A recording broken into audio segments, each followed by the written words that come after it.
నా దగ్గర ఎవరో 10 మందిని పెట్టి నా దగ్గర జరిగే అంశాల సమాచారం ఎప్పటికప్పుడు తీసుకుంటున్నామని చావు తెలివితేటలు ప్రదర్శిస్తున్నారు.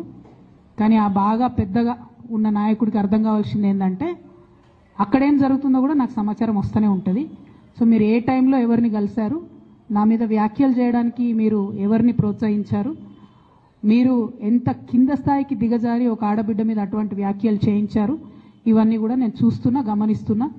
నేను బలంగా కర్మ సిద్ధాంతాన్ని నమ్ముతున్నా. నేను మళ్ళీ చెప్తున్నా, ఇవాళ మీరు నన్ను ఒంటరి చేసి ఏదో చేయాలని అనుకోవచ్చు, నా మీద ఇటువంటి వ్యాఖ్యలు చేపించి శునకానందం పొందొచ్చు టెంపరీగా. కానీ దేవుడు అనేవాడు ఉన్నాడు, ఖచ్చితంగా అది మీకు తిరిగి కొట్టే సమయం వస్తుంది. ఒకటి.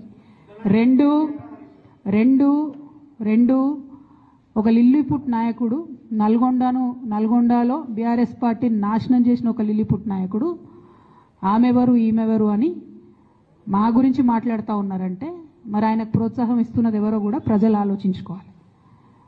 ఇవాళ నల్గొండ జిల్లాలో ఒక సీటు కూడా రాలే. ఆయన సీటు సావు తప్పి కన్నులొట్టవైన చందంగా చివరి నిమిషంలో అనుకోకుండా గెలిచినటువంటి సీటు. ఎన్నడూ ప్రజా ఉద్యమాలు చేయలే. కేసీఆర్ గారు లేకపోతే మరి నువ్వెవరు, అది కూడా ఆలోచించుకోవాలి కదా. కేసీఆర్ గారు లేకపోతే బీఆర్ఎస్ పార్టీలో ఉన్న ఏ నాయకుడైనా ఎవరు? ప్రజలకు మనందరినీ పరిచయం చేసింది కేసీఆర్ గారే కదా. మనలో మనం కన్ఫ్యూజన్ ఉన్నప్పుడు ఇష్టం వచ్చినట్టు మాట్లాడుకోవచ్చా? ఈ లిల్లీపుట్ నాయకుడు మాట్లాడంగానే ఇంకో చిన్న పిల్లగాడు నిన్నగాక మొన్న మా పార్టీలోకి వచ్చిన వాళ్ళు కూడా ఎటుపడతట్టు మాట్లాడు. అసలు ఎవరు మీరు? మీకు తెలంగాణ ఉద్యమంతో సంబంధం ఏంది? బీఆర్ఎస్ అధికారంలోకి వచ్చినాక బీఆర్ఎస్లోకి వచ్చి పదవులు పొంది ఉల్టా నా మీదనే మాట్లాడతారా మీరు? మేము ఉద్యమం చేసిందే మీ మీద కదా. చిన్న పిల్లగానిలా ఉండు బాబు. నువ్వు పెద్దవాళ్ళ విషయాల్లో తలదూర్చకు, తెలియని విషయాల్లో అసలే తలదూర్చకు. నీ వెనకాల చాలా మంది ఉన్నారు అని అనుకుంటున్నావేమో, వాళ్ళ సంగతి కూడా ప్రజలకు వస్తుంది, తెలుస్తుంది. ఎప్పుడో ఒకసారి అన్నీ బయటపడతాయి. ఒక ఆవేదనతో చెప్తున్నా, నేను ఉట్టిగా చెప్తలేను. రాజకీయం చేయొచ్చు కానీ ఇంత నీచంగా ఒక ఇంటి ఆడబిడ్డ మీద ఇటువంటి మాటలు మీరే అనిపించి స్పందించకుండా ఉంటారా? తెలంగాణ ప్రజలు ఊరుకోరు, నేను చెప్తున్నా.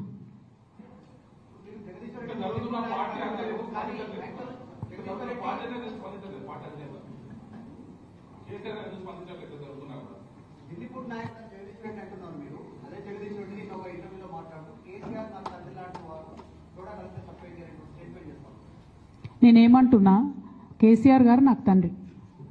వారికి నేను అంతరంగికంగా రాసినటువంటి ఉత్తరాన్ని బయటపెట్టి మొత్తం పార్టీలో జరుగుతున్న అంశాలన్నీ బహిర్గతం చేసింది ఎవరు? ఇయాల ఆ అంశాలన్నీ బహిర్గతం చేసి నన్ను మాట్లాడడానికి ఫోర్స్ చేసి ఇప్పుడు మళ్ళీ దాని చుట్టూ ఇట్లాంటి డ్రామాలు ఆడుతున్నటువంటి వాళ్ళు ఎవరు? ప్రజలకు కూడా తెలుస్తుంది తప్పకుండా. కానీ ఒక మన పార్టీకి సంబంధం లేని, బీఆర్ఎస్ పార్టీకి సంబంధం లేనటువంటి వ్యక్తి చేత మన పార్టీ నాయకులే ఊతమిచ్చి నా మీద వ్యాఖ్యలు చేయించారనడానికి నా దగ్గర వందలాది ఆధారాలు ఉన్నాయి.